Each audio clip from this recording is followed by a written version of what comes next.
Hello guys. അപ്പം നിങ്ങൾ എന്നെ കാണുമ്പോൾ വിചാരിക്കും എന്തിനാണ് തൊപ്പി ജാക്കറ്റൊക്കെ ഇട്ട് ഈ വെയിലത്ത് ഇങ്ങനെ നിൽക്കണമെന്ന് വിചാരിക്കും. ഇവിടെ ആക്ച്വലി ഇപ്പം 9 മണിയാവാൻ പോണതേ ഉള്ളൂ. പക്ഷേ നല്ല വെയിലുണ്ട്.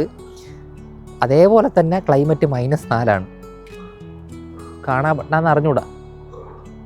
-4 പക്ഷേ സൂര്യന് വെയിലിന് ഒരു കുറവുമില്ല.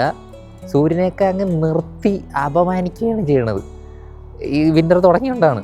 പക്ഷേ 2 ദിവസം മുന്നേ ഭയങ്കര മഞ്ഞായിരുന്നു. മഞ്ഞെന്ന് വെച്ചാൽ രാവിലെ തുടങ്ങിയിട്ട് വൈകുന്നേരം വരെ മഞ്ഞായിരുന്നു. അതിൻ്റെ അടുത്ത ദിവസം മഞ്ഞായിരുന്നു. അപ്പോൾ ഇന്ന് ഇത്തിരി കുഴപ്പമില്ല, ക്ലൈമറ്റ് കുഴപ്പമില്ലാത്ത ക്ലൈമറ്റാണ്. -4 ഉള്ളൂ. 4 കൈയൊക്കെ ഫ്രീസ് ആവും. അപ്പം ലെയർ ചെയ്യാതെ നടന്നു കഴിഞ്ഞാൽ പണി കിട്ടും. ചെവിയൊക്കെ കവർ ചെയ്യാൻ വേണ്ടിയിട്ടാണ് തൊപ്പിയൊക്കെ വെച്ചേക്കുന്നത്. മഞ്ഞിൻ്റെ ബാക്കി സംഭവങ്ങൾ ഇപ്പോഴും ഇവിടെ ഉണ്ട്, കാണിച്ചു തരാം. ഇതുണ്ടാ, ഇത് അന്ന് പെയ്ത മഞ്ഞിൻ്റെ ബാക്കിയാണിത്. കൂമ്പാരം കൂടി കിടക്കുന്നത്. കുറേയൊക്കെ പോയി, കുറേയൊക്കെ അലിഞ്ഞൊക്കെ പോയി. ഇനി ബാക്കി ഇത്രേ ഉള്ളത്. ഇനിയിപ്പോൾ ഉടനെ മഞ്ഞിന്, ഇനി ഫുള്ള് വിൻ്റർ തന്നെ. പക്ഷേ ഇവിടുത്തെ ക്ലൈമറ്റ് ഇതാണ്. 2 ദിവസം മുന്നേ ഒടുക്കത്ത മഞ്ഞും ഇന്ന് വെയിലും മഞ്ഞില്ല. ഇതാണ്. പക്ഷെ തണുപ്പുണ്ട്. ഇതാണ് ഇവിടുത്തെ ക്ലൈമറ്റ്. Welcome to Canada. രാവിലെ വെയിലെങ്കിൽ വൈകുന്നേരം ആയപ്പം മഴ. വെയിൽ പോയി, സൂര്യൻ പോയി.